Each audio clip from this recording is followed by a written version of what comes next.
Welcome back again one more to my channel. I want to say firstly before we go any further, click the red button, subscribe to my channel for more videos, and click on the notification button. Today I have my beautiful cousin Tori. She's with me right now on this recording, and it's awesome though. It's really awesome. She's all the way from St. Louis, and I'm in Grand Falls, but we are kind of she's on line with me today for this teaching. I just want to tell you guys, okay? Firstly, before we go any further, let us bow and pray. Amen. And so, Father, we say thank you, Lord. We have come to you one more time again to ask you for understanding, to ask you for wisdom, and ask you for the direction, Lord. Direct our path in your righteousness.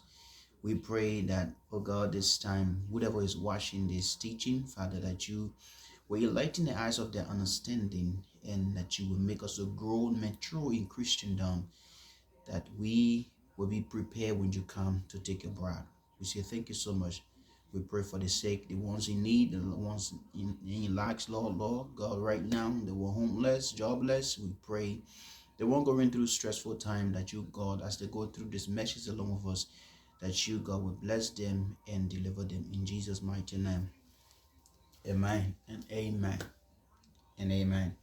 Okay, today we'll be teaching from Hosea. Hosea is in the Old Testament, by the way, if you don't know that. Hosea, it's a strange story going on with the prophet here. Hosea found himself to be in a situation that God puts himself into. God is making Hosea's life to be the illustration, in the sense that God is telling Hosea, this is my feelings towards my people. This is how I feel. This is how they are treating me. So I want you to live your life as an illustration to them. Amen. So if you read Hosea, and if you follow the records of Hosea, which is right after the book of Daniel, Hosea, if you don't know, in the Old Testament, okay, I know you are familiar with the book of Daniel in the lion den. So after the book of Daniel is where you find the book of Hosea. Amen. Now, the book of Hosea, chapter 1, opens with the word of God coming to the prophet, and God is saying, this is how Israel is treating me. They have abandoned me, they are forsaken me, they are not worshiping false God, they are so deep in the bad worship. So I want you to go and get married to a harlot.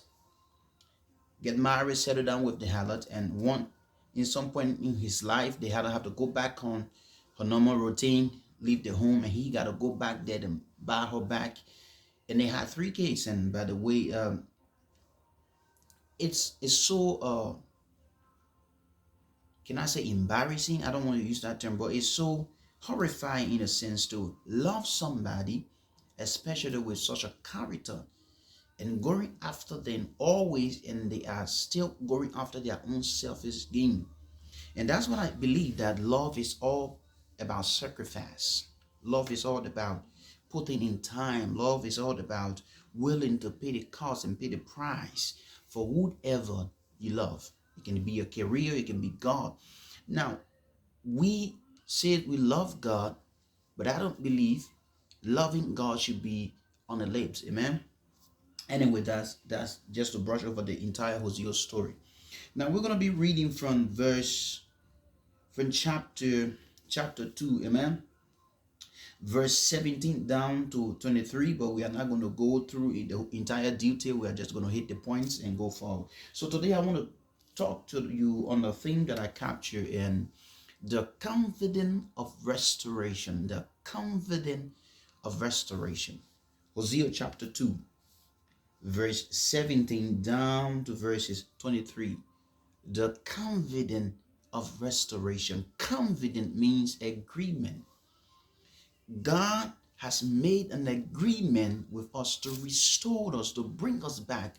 No matter how far we think we have gone, no matter the pit we think we are into, no matter how tough we might think is it right now, He has made a covenant to restore us, to give us rest, to give us peace. Amen. In Jesus' name. So let's read the scripture. Verse 17 says, for I will take away the names of Baalim out of her mouth, and they shall no more be remembered by their name. Verse 18, and in that day will I make a covenant for them with the beasts of the field, and with the fowls of the heaven, and with the creeping things of the ground.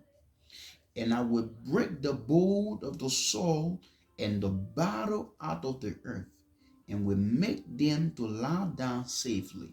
Verse 19, and I will betroth unto me forever. Amen. I will betroth thee unto me forever. Okay, rather. Yea, I will betroth thee unto me in righteousness, and in judgment, and in loving kindness, and in mercies. Amen. Verse 20. I will even betroth thee unto me in faithfulness, and thou shalt know the Lord. 21. And it shall come to pass in that day, I will hear, said the Lord, I will hear the heavens, and they shall hear the earth. 22. And the Lord shall hear the corn, amen, and the wine, amen, and the oil, amen, and they shall hear Jerez. 23.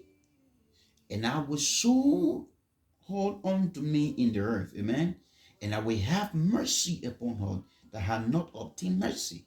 And I will say unto them which are not my people, that are my people. And they shall say, that are my God. In Jesus' name. The covenant of restoration. What does it mean?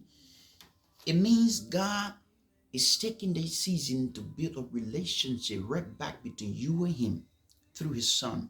It means that this time is not the time to condemn yourself. It's not the time to self-pity yourself. It's not the time to look back on your past. It's not the time to even look right now at your mistakes and lapses in life. But it's time to focus all around building the relationship with God. Amen. That's the agreement I want you to get in with God. The agreement to say, God, I want my friendship, my relationship, my intimacy with you stronger, tougher, and I want to go deeper. I want to know you. I want somebody to be like the Apostle Paul right down to say that I may know him and the power of his resurrection, to be made conformable unto his image. That's how I want to see somebody right now. That's the relationship we need with God. And the good thing about it, the good news about this, the book we are reading from, the prophet wife was a harlot. Amen. He got married to her. He went back after her. He born children with her. He bought her back again. But yet then still God told him not to stop going for her. No matter how far she would go, no matter how long it would take, no matter what she would do, amen, he still go after her. And that's the situation God put us in right now. He's saying that no matter what we do, no matter what we think we are all caught up or wrapped up in, no matter our business, no matter our shortcomings, our sins, our iniquity, he still cares for us. He still wants to restore us to that place of perfection, that place of stability, that place of maturity in Christendom. Amen. This is the covenant of restoration. And I believe that somebody right now, you are watching this video right now, I believe that you might be condemning or self-pitying yourself right now. No, stop it. God say, this is the time I want to restore it back unto you. Have you not read the scripture that the Bible says in the Old Testament text? The Bible says, and I will restore those years that the locusts have eaten. Amen. God wants to restore somebody the perfect relationship. God wants to restore unto somebody that intimacy along with him.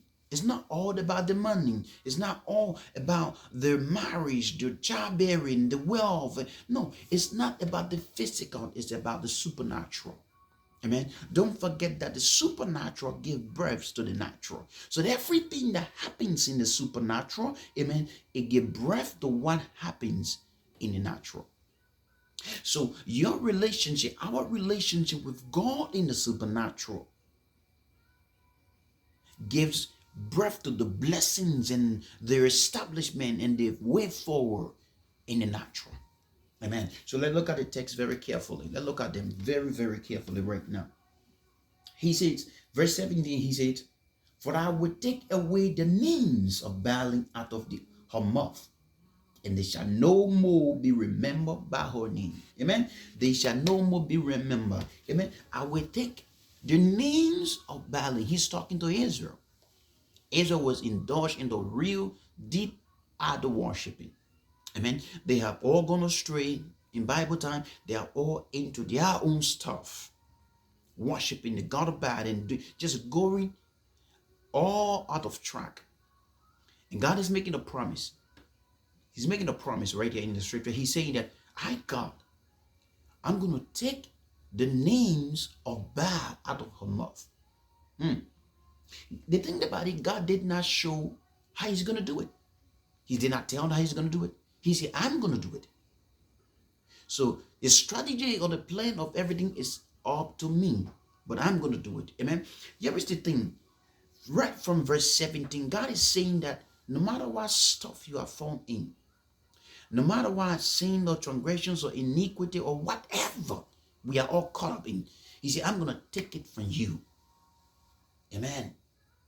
So it's not about condemning yourself. It's about coming to God with an open mind of expectation, receiving from him, coming to God with boldness. Have you not read that the scripture say, come boldly to the throne of grace that you may obtain mercy and get grace in time of need? Come boldly.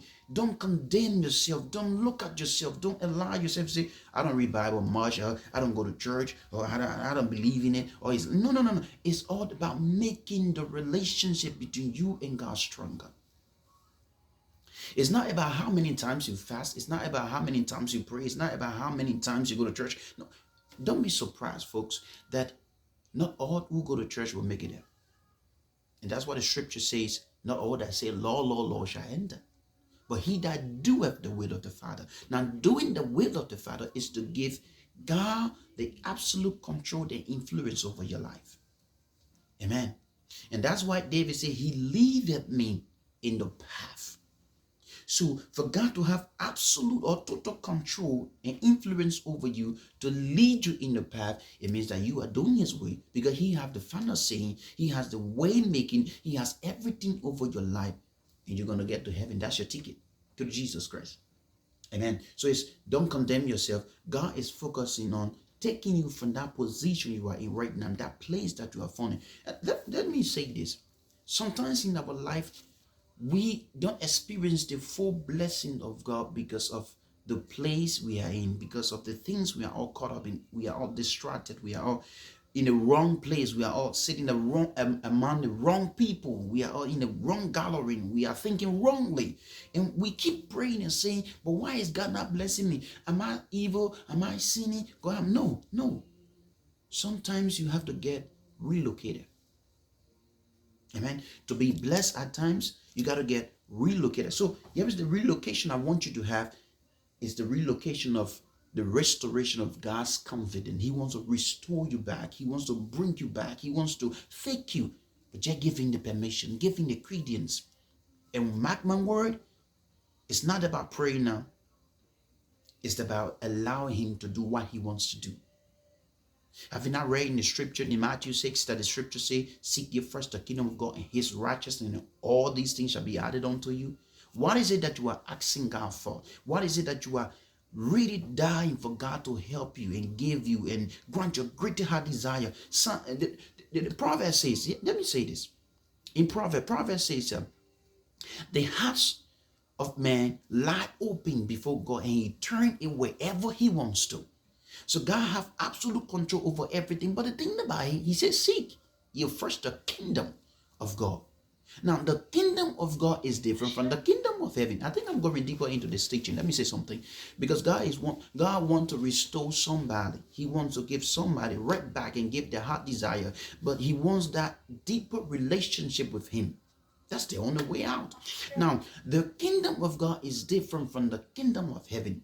For each time you read in the scripture and you hear the kingdom of heaven, it talks about God dominion, it talks about where he reigns, it talks about where he resides, the spiritual place of God. But when you hear about the kingdom of God, that phrase, kingdom of God, it talks about the power and the influence of God upon an individual. That's God's major concern. Remember, the scripture says, and John the Baptist came and he said, repent, for the kingdom of God is at hand. He didn't say the kingdom of heaven, because if he could say the kingdom of heaven is at hand, he could say, he was simply saying that God domain, God reign, God place, God country, the supernatural, invisible country of God is right here. No, but he said the kingdom of God is at hand. So the kingdom of God being at hand, he simply means the influence, the power, the mean, the spirit of God is right here. And that was Jesus Christ, people. God wants to make that relationship with him stronger. Give him the permission. Just give him the will. Give him the will. And just say, I just want somebody to say, Lord, not my will, but your will be done. Your will be done. And I tell you something, if you believe this word that I'm speaking to you right now, if you allow God to restore that broken relationship, all your heart desire is going to be answered. If you allow God to restore that broken relationship, I think I'm talking to someone. If you allow God to restore it, just allow him, just say, take control. You're going to be freed. You're going to be blessed. Forget about the physical blessing, the money, the job, the marriage, the child. Forget about it. That's not the major thing. The major thing here is God building the relationship that was once broken. Amen. Let's move forward to verse 18. Verse 18 says, and in that day would I make a covenant. There's a promise for you. In that day would I make a covenant for them with the beast of the field, and with the fowls of the heaven, and with the creeping things of the ground. And I will break the bow and the sword and the battle out of the earth, and will make them to lie down safely. I will make them to lie down safely. That's verse 18. God is saying that this is the promise I have for you. I'm going to make a covenant with you. And not only with you, I'm going to make a covenant with the beasts of the field for you on your behalf. I'm going to make a covenant with the fowls of the heaven on your behalf. And I'm going to give you absolute rest. There will be no war in your life. No war talks about no pain, no stress, no mental delusion, or how you may term it, no suffering. I'm going to give you rest. And that rest is found in Jesus. And that's why Jesus said, come unto me, all ye that labor and heavy laden, and I'll give you rest. Take my yoke and learn from me. Amen. God wants to restore you to that perfect relationship. God wants to restore you to that place. But the only thing stopping you, I can tell you, don't be shocked when I say that. Nobody can stop you. Nothing can stop you, because no weapon formed against you can prosper.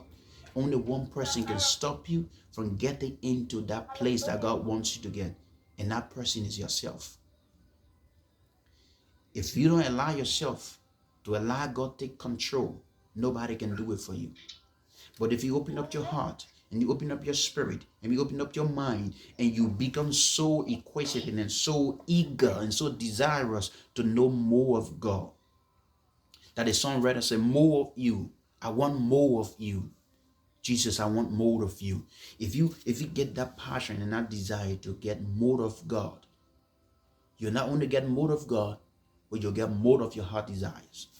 In Jesus' mighty name. Now we're going to go to verse 19. Verse 19 says, and I will be true. There's another promising. He's still promising. God is still promising his people.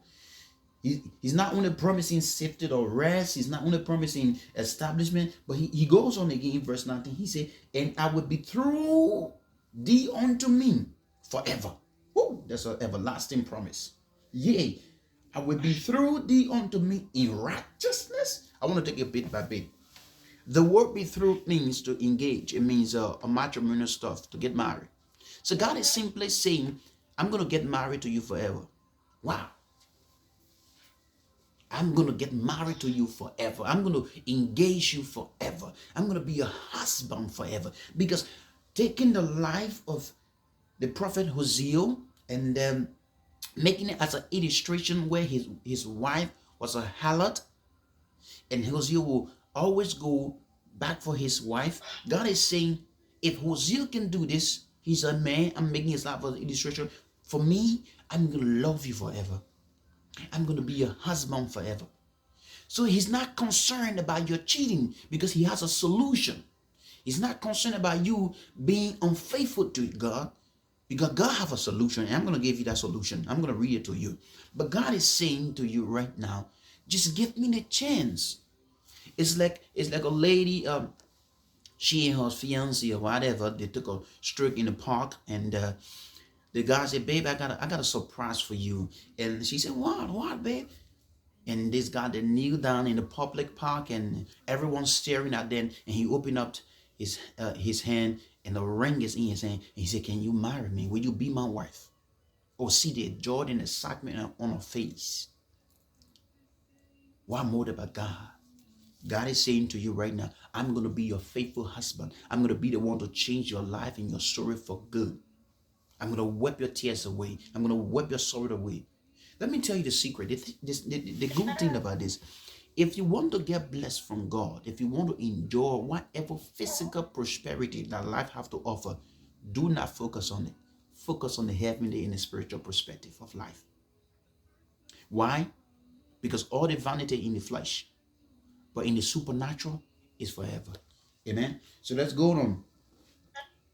He said, I would betroth you unto myself in righteousness. The word righteousness means right standing. So God is not saying that you will fight to be perfect. I'm going to teach you how to be a good person. That's an amazing revelation. God is saying, I'm going to teach you how to be good. I don't want you to fight how to be good. I understand Hosea, your wife, is a harlot. Well, I want you to teach her how to stop being a harlot. Don't condemn her. Don't shy her away. Don't chase her out. And that's why we shouldn't allow pastors or teachers or preachers to say, oh, that should not, you get out of this way and God is angry with you. He's not angry. If God was angry with you, he would never die for you. I tell you seriously. Amen. In Jesus' mighty name. Now here is another one. Let's go. He said, I will even betroth thee unto me in faithfulness, and thou shalt know the Lord. That's God's major priority, to know him, to know his power, to understand his direction for your life, to give him the preeminence over you. That is God's focus. Why? Because one day we will all be with God. Amen. Amen. Now we're going to take we're going to take verse 21, and we're going to take verse 23, and we can close. 21 say, and it shall come to pass in that day, our year. Listen. He said, it shall come to pass in that day, our year, said the Lord, and I will hear the heavens, and they shall hear the earth. He said, and it shall come to pass in that day that I will hear you. Which day? The day that you will allow me to bring you to that place of restoration. The day you will allow me to make you to be up seated right. The day you will allow me to establish you forever. The day you will allow me to have my will, my domain. The day you will allow me to be your husband. That's what God is saying to you. He said, I don't care if you're unfaithful. I don't care if you're not religious. I don't care if you don't speak in tongues. I don't care if you don't pay tithe or offering. I don't care if you don't give to the poor. I don't care about all those things. All I cared about is to fix the relationship with you. I want to bring you to that place. I want to bring you to that place. And people, I don't want you to be like the foolish 5 virgins. No. I want you to be like the wise one. I want you to be like the wise virgin who have the oil. The oil represent the power and the influence of the Holy Ghost upon an individual life. So that I always want you to have that influence, God's influence and power upon your life till he comes. And that's the way we can walk and go ahead in this perilous time, in these evil ages. Amen. It's the only way we can survive. Give God a chance in your life. And I believe right now, everybody, most of the people watching this clip might say, oh, I'm a Christian, I go to church. I believe in God. What are you talking about, God? I believe in God, man. I'm a Christian. Do you know who I am? I'm a bishop. I'm an apostle. No, that's not the thing. That's not my point. I'm not saying that you are not born again. My point is, we all fall from grace. And we all fall from a certain level that we walk with God. So that's my point, to come back to that level and even be more. So Paul says that I may know him. The apostle who performed miracles said, went countries and places to preach, he yet didn't say that I may know him and the power of his resurrection. What about us, people? That we should know God.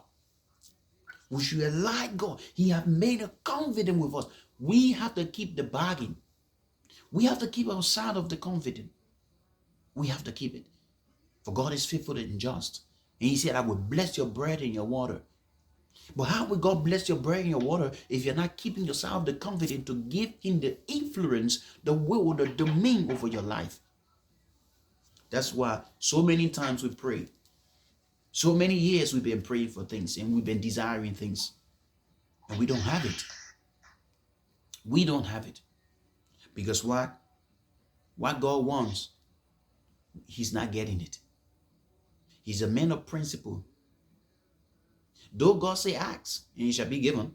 But have you understand why he say ask? Because in every request, there's an interest. If you are asking God for something, God have interest in it too. He got his side of the bargain. So if he say ask, and I will give it unto you, as he's giving it unto you, he's also taking something too. He wants the friendship, the relationship. He wants the marriage to be so strong. Nobody. And that's what the scripture says in Isaiah, that no weapon formed against you can prosper. The reason why no weapon formed against you can prosper, and this is a scripture most people quoted and preaching, but the reason why no weapon can form against a person who is into the covenantal relationship with God can prosper, because that person has been restored to the perfect harmony relationship. It's like being in a marriage. Amen. And that's what I want you to understand. Let's get the last verse and we can close on it. 23, and it says, and I was sold unto her in the earth. I was sold unto her in the earth, another promise. And I will have mercy upon her that had not obtained mercy. And I will say to them which were not my people, thou art my people. And they shall say, thou art my God. And I will show unto her mercy. The word mercy, I will be pitiful. It simply means that whenever we fall, whenever we sin, we go wrong, God is so merciful. He has pity and compassion towards us. And he's willing to bring us back to that place of harmony. He's willing to bring us back to that place of establishment. He's willing to bring us back to that place of rest. My question to you today, if you have watched this clip, what are you waiting for to give God the permission that he should influence your life? What are you waiting for? We all have our dark side, and the thing about it, there is no one perfect, and we will never be perfect, but through Christ Jesus, we are all perfect. Because when he sees us, he sees the blood of Christ speaking on our behalf, people. But the only way it can work, except we open our hearts and we allow God's will to prevail. Let us pray. Father, in the name of Jesus, I pray for somebody right now, Lord God, and I even pray for myself, that whatever level that I have fallen from, or whatever it might be, or whatever way you want to restore me or make me strong, whatever direction you are leading me, I pray that your influence be upon our lives right now. Lord God, we are not so praying about the physical or the carnal blessing, because we know that the earth is the Lord and the fullness thereof. And we know that you will bless our bread and our water. And we know that by your stripes we are healed. But right now we are asking you, as our husband, as we be your bride, let your influence, let your will, let your power, your mentality, your thoughts, let it be upon our lives. We surrender it all unto you. And we pray, asking you for forgiveness and pity wherever we are falling short. Through your grace and your righteousness and your love, heal us, O God. Bring us to that place that you want us to reach. And we are going to be like the Apostle Paul right now, and we're going to say that we may know you. Allow us to know you more in the power of your restoration. Make us to be made conformed unto the image of your Son, that we may have this mind of Christ in us. We bless your name right now. We pray for those who are sick and going through tough times, and those who are going through situations in marriage problem or whatever problem it might be right now. Lord God, we pray that you will restore marriage unto them. You restore joy and peace and sanity and finance and job and everything. Let this time be a time of restoration for somebody. We pray right now, Father, God in heaven, the Son will give a testimony and that your name will be glorified. We bless you, honor, and adore you, King of kings, Lord of lords, and God of God. And through your Son, precious name, we pray. In Jesus' name, and amen and amen.